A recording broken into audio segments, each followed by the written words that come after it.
नमः। श्री सरस्वते नमः। श्री गुरुभ्यो नमः।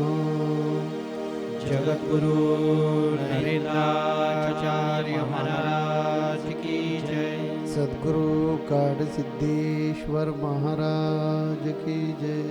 संत शिरोमणि गजानन महाराज की जय। आद्य जगद्गुरु रामानंदाचार्य महाराज की जय। सियावल्लभ रामचंद्र की जय। गुरुर्ब्रह्मा गुरुर्विष्णु गुरुर्देवो महेश्वरा। गुरुर्साक्षात् परब्रह्म तस्मै श्री गुरवे नमः।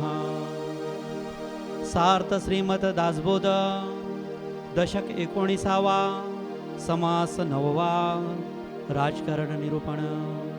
श्रीराम जेणे जे जे मनी धरिले तेथे आधीच समजले। कृत्रिम अवघेची खुंटले सहजची येणे। उदंड उपासनेची कामे लावित जावी नित्यनेमे। अवकाश कैचा कृत्रिमे करावयासी। एकोणी आवडी लागावी देखोनी बळकटची व्हावी। सलेगीने आपली पदवी सेवकामध्ये। मुख्य सूत्र हाती घ्यावे करणे ते लोकांकरवी करवावे। कित्येक खलग उगवावे राजकारणामध्ये। पुंडलिक वरदे हरी विठ्ठल। श्री ज्ञानदेव तुकाराम पंढरीनाथ महाराज की जय। जगद्गुरु नरेंद्राचार्य महाराज की जय। परम पूज्य प्रातः स्मरणीय जगतगुरु श्री के पावन चरण कमलों में साष्टांग प्रणाम करते हुए आप सभी के भीतर बसे ईश्वर को मैं प्रणाम करता हूँ तथा आप सभी को सांप्रदायिक श्री गुरुदेव। इस साप्ताहिक सत्संग में हम लोग धीरे धीरे इस पावन ग्रंथ दासबोध के उत्तरार्ध की ओर बढ़ रहे हैं और इसमें पिछले सप्ताह जो विषय आपने सुना उसका शीर्षक था उपाधि लक्षण निरूपण। संसार में व्यक्ति को अलग अलग प्रकार से कई प्रकार की सफलताएं, कई प्रकार की प्रतिष्ठाएं प्राप्त होती रहती हैं और आज का मनुष्य इस संसार में इन प्रतिष्ठाओं को, इन सफलताओं को प्राप्त करने के लिए ही अपना सारा जीवन व्यतीत करता है। लेकिन इन सफलताओं को प्राप्त करने के बाद, प्रतिष्ठाओं की इन ऊंचाइयों पर पहुंचने के बाद क्या वो अपना मानसिक और आत्मिक संतुलन बनाए रखता है? समर्थ ने पिछले समास में यही संदेश दिया है कि इस संसार में अगर आपने मनुष्य देह धारण किया है तो इन सारी चीज़ों के लिए आपको जीवन में प्रयत्न करना ही है। किंतु प्रयत्न करके इन सारी सफलताओं को प्राप्त करते हुए, इन सारी प्रतिष्ठाओं पे पहुंचते हुए आपको आपका मानसिक और आत्मिक संतुलन बनाए रखना चाहिए। यह संदेश समर्थ ने पिछले समास में हमें दिया और उसी के अगले क्रम में आज हम चर्चा करेंगे राजनीति निरूपण पर। प्रश्न ये उठता है कि दासबोध जैसे ग्रंथ के उत्तरार्ध में इस वक्त समर्थ को राजनीति जैसे विषय को इस ग्रंथ में सम्मिलित करने की आवश्यकता क्यों पड़ी? इसका कारण जो है हम इस प्रवचन के अंत में जरूर देखेंगे, लेकिन सबसे पहले राजनीति का वास्तविक अर्थ क्या है ये जानना आवश्यक है। राज यानी सरल शब्दों में अगर कहें तो स्वामित्व, आधिपत्य। जैसे किसी राज्य पर किसी राजा का राज, यानी किसी संगठन पर, किसी देश पर किसी एक व्यक्ति का राज, यानी उसका संपूर्ण स्वामित्व अगर है तो उसे हम लोग राज कहते हैं सरल शब्दों में। किंतु इस स्वामित्व को बरकरार रखने के लिए, इस स्वामित्व को अविरत चलाने के लिए केवल वो एक व्यक्ति अकेले ये सब कुछ नहीं कर सकता। उसे कई अनेक व्यक्तियों की जरूरत पड़ती है इस राज को या इस स्वामित्व को चलाने के लिए। और इन अनेकों व्यक्तियों को लेकर के जिन नीतियों का इस्तेमाल करके वो राज करता है या वो जो स्वामित्व करता है उसे राजनीति कहते हैं। आगे बढ़ने से पहले मैं एक चीज यहां स्पष्ट करना चाहूंगा। आज इस सत्संग में बैठे जितने लोग हैं, जो इस संप्रदाय से जुड़े हैं, जो हमेशा इस सत्संग में आते हैं, या जो आज इस सत्संग में पहली बार आए हैं या नए आए हैं, वे भी कभी न कभी किसी साधु संत के समक्ष अवश्य गए होंगे। और जो लोग संप्रदाय से हैं वे ये अच्छी तरह जानते हैं कि हम लोग एक दिन में जो भी भक्ति करते हैं, जो मानते हैं हमारे सद्गुरु मावली को, दिन में कई बार स्वामी स्वामी स्वामी स्वामी स्वामी इस नाम से हमारे सद्गुरु को, हमारे सद्गुरु मावली को अवश्य याद करते हैं। लेकिन स्वामी शब्द का अर्थ क्या है? क्यों हम हमारे सद्गुरु को स्वामी की उपमा से संबोधित करते हैं? क्यों हम उन्हें स्वामी के नाम से पुकारते हैं? क्यों हम उन्हें स्वामी के नाम से याद करते हैं? क्यों हम उन्हें स्वामी के नाम से स्मरण करते हैं? इस स्वामी शब्द में ऐसा क्या है, ये जानना अति आवश्यक है, क्योंकि इसका अर्थ जानने के बाद ही हम इसकी नीतियों को स्पष्ट तरीके से समझ सकते हैं। अगर मैं स्वामी शब्द का एक सीधा अर्थ निकालने की कोशिश करूं या समझाने की कोशिश करूं, तो किसी राज्य का राजा जो है वो उस राज्य का स्वामी है, क्योंकि उस राज्य की सारी संपत्ति, सारी प्रजा उसके अधिकार में है, उन सब पर इसका आधिपत्य है, इसलिए उस राजा को उस राज्य का स्वामी माना जाता है। पुराने जमाने में पत्नियां अपने पति को स्वामी इस शब्द से ही संबोधित करती थी। आज भी हमारी भारतीय संस्कृति में यह देखा जाता है कि एक पति का अपनी पत्नी पर पूरा अधिकार होता है, पूरा आधिपत्य होता है, इसलिए उसे पत्नी का स्वामी माना जाता है। लेकिन एक बात समझ में नहीं आती कि हम जिन्हें स्वामी स्वामी कह करके बुलाते हैं उनका हम पर क्या अधिकार है? अधिकार तो हम उन पर दिखाते हैं। जब भी हमें कोई बात मनवानी होती है, जब भी हमें कोई काम होता है, स्वामी को हम लोग अधिकार से कह सकते हैं कि ये मेरा काम, स्वामी मैं आज रात को सो रहा हूँ, सुबह 4 बजे आपको उठाना है। स्वामी को हमने अधिकार आदेश दिया है कि मुझे उठाना है, या उनसे ये प्रार्थना की कि हमें उठाना है। स्वामी से ऐसा कोई नहीं कहता, लेकिन स्वामी ठीक है तुम सो जाओ, मैं उठाऊंगा। स्वामी मैं आपकी साधना कर रहा हूं, मेरा ये काम होना चाहिए, होगा। तो अधिकार स्वामी का हम पर हुआ या हमारा स्वामी पर हुआ? तो हम जिस प्रकार से हमारे सद्गुरु को स्वामी की उपमा से बुलाते हैं, उसका तात्पर्य यह है कि वे किसी राज्य के राजा, किसी संपत्ति के अधिकारी या उसके स्वामी हैं इसलिए नहीं बुलाते, या उन्होंने केवल भगवे वस्त्र धारण किए हैं इसलिए उन्हें स्वामी हम नहीं बुलाते, क्योंकि वे अपनी इंद्रियों के, अपने मन के, अपने बुद्धि के और अपने आत्मा के स्वामी हैं।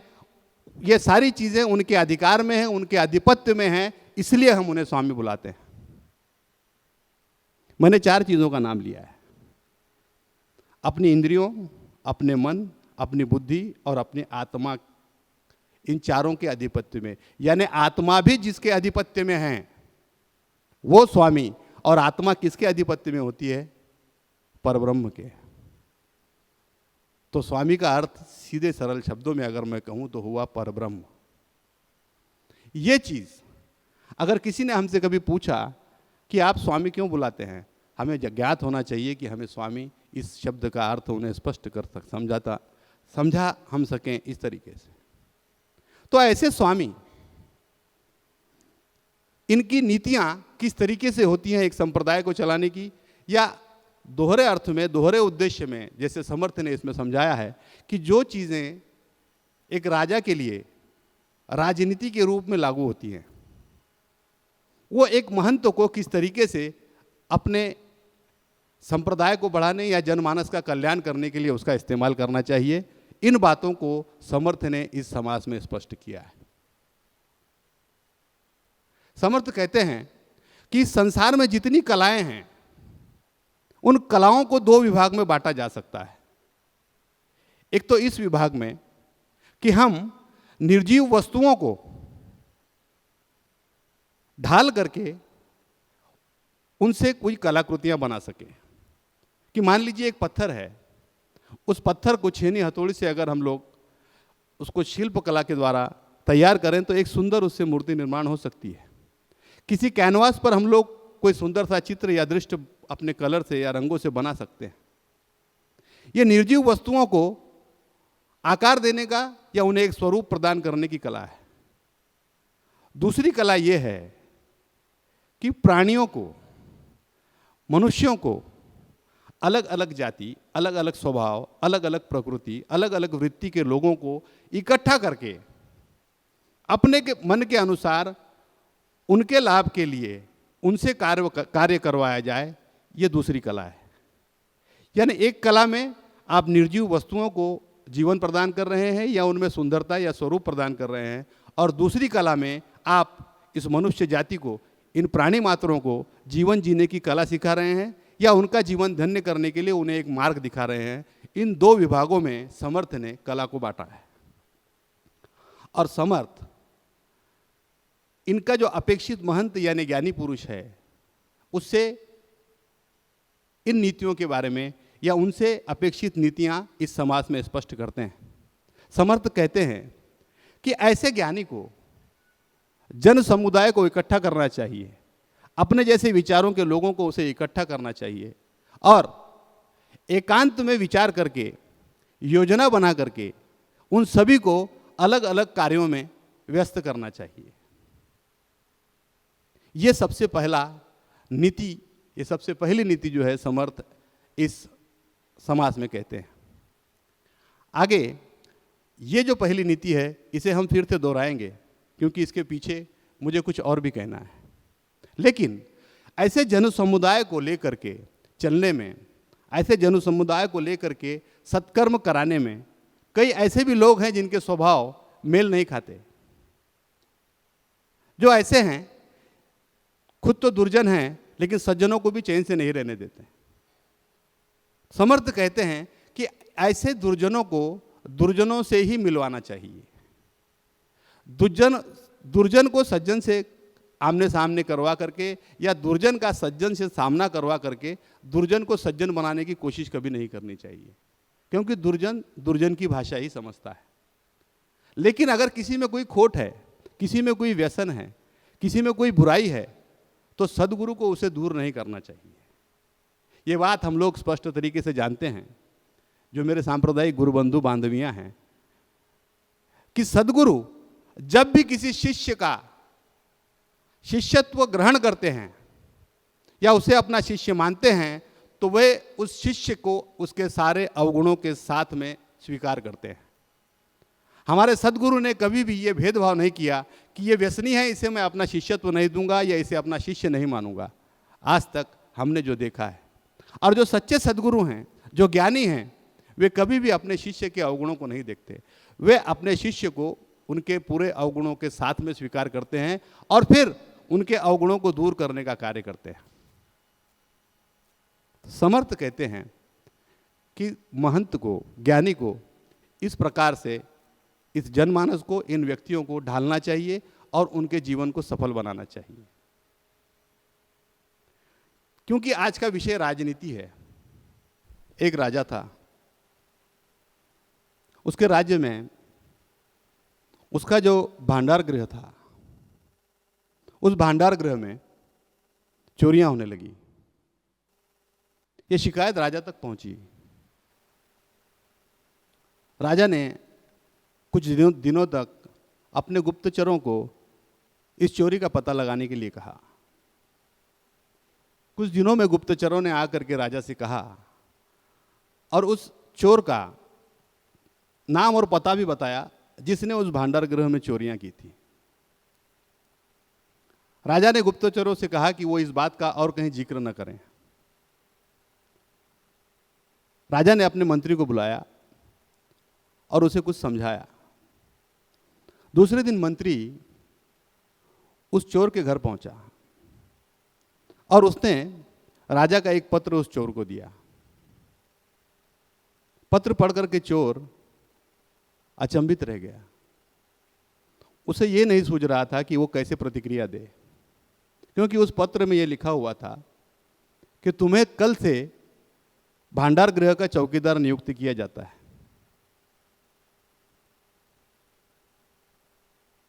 समर्थ इस समाज में अगली नीति जो बताते हैं वो ऐसी ही है। समर्थ कहते हैं कि अगर कोई चोर है तो उसे चौकीदार बना दो, चोरी का डर खत्म और चोरी की संभावना भी नहीं। क्योंकि उस चोर ने बाकी के जो राज्य के चोर थे उनसे भी कह दिया था कि अब मैं उस भांडार गृह का चौकीदार हूं और तुम भी वहां चोरी की कोशिश मत करना, क्योंकि मैं जानता हूं अपने राज्य में चोर कौन कौन है।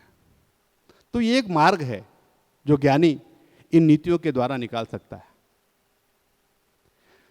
एक नीति या एक कार्य जो मैंने इस समाज के आरंभ में छोड़ा था, मैंने आपसे कहा था कि ज्ञानी पुरुष जन समुदाय को इकट्ठा करके उनसे अपने हिसाब से उनके जन कल्याण के लिए, उनके मानव कल्याण के लिए, उनके जीवन के कल्याण के लिए अलग अलग कार्य करवाते हैं। अपने विचार, अपने जैसे विचार वाले लोग इकट्ठा करना और उनसे मानव जाति के कल्याण के कार्य को करवाना। ये जितनी भी बातें नीतियों की अब तक मैंने कही होगी या कही हैं, आपके सामने एक छवि उभरी होगी कि ये नीतियां कहाँ आपको देखने के लिए मिली है। हमारे संप्रदाय में हमारे सदगुरु माऊली भी यही करते हैं। इतना बड़ा संप्रदाय, लाखों की संख्या में भक्त, और इन सब को इकट्ठा करके अपने विचारों से इन सब को आकर्षित करके इन सब को उपासना और साधना के मार्ग में लगाना और सेवा के माध्यम से इन सब को व्यस्त रखना, क्योंकि इन सब का मन दुष्कर्मों की तरफ न मुड़े, इनके विचार दुष्कर्मों की तरफ न जाए, इसलिए किसी न किसी प्रकार की सेवा उनसे करवा करके उनसे भक्ति करवाते रहना और ईश्वर की तरफ जाने का उनका मार्ग जो है वो प्रशस्त करवाना, यही हमारे सदगुरु भी करते हैं। सोचिए, 450 वर्ष पहले लिखा हुआ ये ग्रंथ, उसमें लिखी गई राजनीति की बातें, स्वामित्व की नीतियों के बारे में स्पष्टीकरण, और आज इतने वर्षों बाद सगुण रूप में मिले हमारे सदगुरु जो वास्तविक रूप में इन सारी बातों को हमारे सामने कर चुके हैं। दासबोध ग्रंथ का पठन हमने पिछले 2 या 2.5 साल से शुरू किया है। 192 या 195 समास आज तक हमने सुने हैं, लेकिन हमारे सदगुरु ये पिछले 25 सालों से कर रहे हैं। इसका तात्पर्य ये है कि इस धरती पर किसी न किसी रूप में वे ईश्वर आ करके इन सारे कार्यों को आगे बढ़ाते रहते हैं। 450 वर्ष पूर्व समर्थ ने जिस ग्रंथ की रचना की, जिन नीतियों की रचना की, जिन नीतियों को स्पष्ट किया, आज वो नीतियां वास्तव में हमारे सामने हमारे सदगुरु हमारे समक्ष रख रहे हैं, और यही एक सच्चे सदगुरु की पहचान है। मैं इस संप्रदाय के हर शिष्य को, हर भक्त को इस संसार का सबसे सौभाग्यशाली व्यक्ति मानता हूं, और मैंने जगह जगह इस बात को स्पष्ट किया है। उसका कारण यह है कि आज जिन्हें हम सद्गुरु के रूप में पाते हैं, जिन्हें हमने सद्गुरु के रूप में पाया है, जो वास्तव में बुद्ध, महावीर, समर्थ रामदास और ऐसे अनेकों गुरु की प्रतिष्ठा के समान प्रतिष्ठा रखते हैं जो हमने इतिहास में पढ़ी है, और ऐसे गुरु के हम शिष्य हैं, ये हमारा सौभाग्य है। वास्तविकता में ग्रंथ में जो बातें पढ़ी जाती है या हम लोग सुनते हैं, सत्संग में सुनते हैं और सत्संग से बाहर जाने के बाद हम भूल जाते हैं, ये बात कई बार हो चुकी है। लेकिन हमने हमारे सद्गुरु द्वारा की गई सारी क्रियाओं को अगर इस नज़रिए से पहले से देखा होता तो मैं समझता हूँ आज हम में से कई इस अवस्था को पहुँच चुके होते जिसे आत्मज्ञान की अवस्था कही जाती है। मैं इस सत्संग के माध्यम से हमेशा आप सभी से निवेदन करता हूँ कि इस सत्संग में कहा गया हर एक शब्द आपके लिए अमृत के समान है। इस सत्संग में सुना गया हर शब्द आपके जीवन की धारा को बदल सकता है, आपके जीवन के दृष्टिकोण को बदल सकता है। सिर्फ आवश्यकता है आपके एकाग्रता और आपके समर्पण की। आज जितने महीने या जितने वर्षों से हम इस दासबोध ग्रंथ का श्रवण कर रहे हैं, मैं समझता हूँ गिने चुने लोग होंगे उंगलियों पर जिन्होंने पूरी सावधानी या पूरी एकाग्रता से इसे सुना होगा। वे लोग आज इस बात को समझ सकते हैं कि दासबोध के उत्तरार्ध में जिस दिन हम इस समास का, जिस दिन हम इस ग्रंथ का आखिरी समास यहाँ सुन रहे होंगे, वे अपने आप को एक ऐसे स्थान पर पाएंगे जो इस संसार में, इस सृष्टि में सबसे अलग है। पहले समास से लेकर के आखिरी के समास तक समर्थ रामदास ने मनुष्य जीवन, सृष्टि, ब्रह्म, ईश्वर, आत्माएं, माया, गुणशोभिनी माया, इन सब के सारे प्रकारों के बारे में हमें हर समास में इतनी सूक्ष्मता से समझाया है कि संसार का मैं समझता हूँ कोई भी ग्रंथ अध्यात्म को इस तरीके से नहीं समझा सकता। ये हमारा सौभाग्य है कि इस दासबोध को, जिसकी भाषा इतनी कठिन है कि आसानी से समझ में नहीं आती, लेकिन हमारे सद्गुरु ने ऐसी व्यवस्था की कि ऐसे ग्रंथ को सरल भाषा में हम तक पहुंचाया ताकि हमारे जीवन का कल्याण हो सके, हम इस मनुष्य जीवन को सार्थक कर सकें। कई लोग ये सोचते होंगे कि सत्संग में जाओ, बार बार एक ही बात सुनने के लिए मिलती है। उसका कारण भी ये है कि हम लोग बार बार गलतियां भी एक ही करते हैं। हम लोग अगर अपनी आध्यात्मिक प्रगति करना शुरू करें, हम लोग अगर सद्गुरु के वचनों को सुन करके उनके कहे अनुसार चलना शुरू करें, तो मैं समझता हूं हमारे सद्गुरु की जो इच्छा है, उनकी जो अपेक्षा हमसे है कि मेरे हर भक्त को मैं मोक्ष या मुक्ति दिलवाऊंगा, उस कार्य में हम उनकी सहायता कर सकते हैं। और ये सब हम ही कर सकते हैं। सद्गुरु ने अपना प्रयास न कभी छोड़ा था और न कभी छोड़ेंगे, भविष्य में भी नहीं छोड़ने वाले। उन्होंने ये कहा है कि मैं अपने हर भक्त को मुक्ति दिलाऊंगा, इसका मतलब दिलाऊंगा। उसके लिए भले ही उन्हें कितने जन्म लेने पड़े या उस भक्त के जन्म तक उन्हें इस धरती पर आना पड़े, लेकिन उन्होंने वादा किया है वो उसे पूरा करेंगे। लेकिन हमारा ये कर्तव्य बनता है कि हम हमारे सद्गुरु को सुन करके, हम हमारे सद्गुरु को कम से कम तकलीफें दे करके, उनके कहे अनुसार चल करके अपने ही जीवन को सार्थक कर सकें। ऐसी अपेक्षा सद्गुरु हमसे रखते हैं और इसीलिए इस सत्संग का आयोजन है।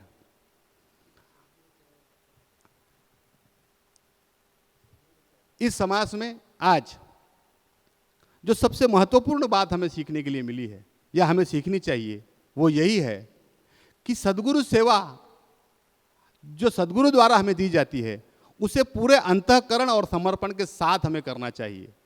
नीतियाँ इसमें और बहुत सी हैं, लेकिन हमारे लिए जो उपयोगी है, हमारे जीवन के लिए जो उपयोगी है, वो सबसे बड़ी नीति जो है वो यही है कि सद्गुरु द्वारा दी गई सेवा को पूरे समर्पण और एकाग्रता से हम लोग करें। फिर चाहे वो कोई भी सेवा हो, सद्गुरु किस सेवा को किस माध्यम से, किस तरीके से हमें देंगे और हमारी किस तरीके से परीक्षा लेकर के हमें कहाँ बैठाएंगे, ये हम नहीं जानते।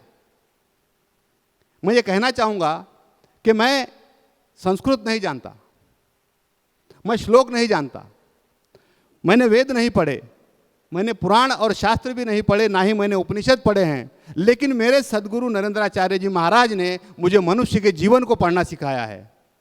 और अगर इस मनुष्य जीवन को पढ़ना चाहते हैं, आप इसे समझना चाहते हैं, तो सद्गुरु के हर आज्ञा को, हर सेवा को शिरोधार्य करके मानिए और पूरे अंतःकरण से उसे पूर्ण कीजिए। यही अपेक्षा आप लोगों से रखता हूँ। और अपनी वाणी को विराम देता हूँ। श्री गुरुदेव। जगत गुरु नरेंद्राचार्य महाराज की जय। सद्गुरु सिद्धेश्वर महाराज की जय। संत शिरोमणि गजानन महाराज की जय। आद्य जगत गुरु रामानंदाचार्य महाराज की जय। सियावर वल्लभ रामचंद्र की जय।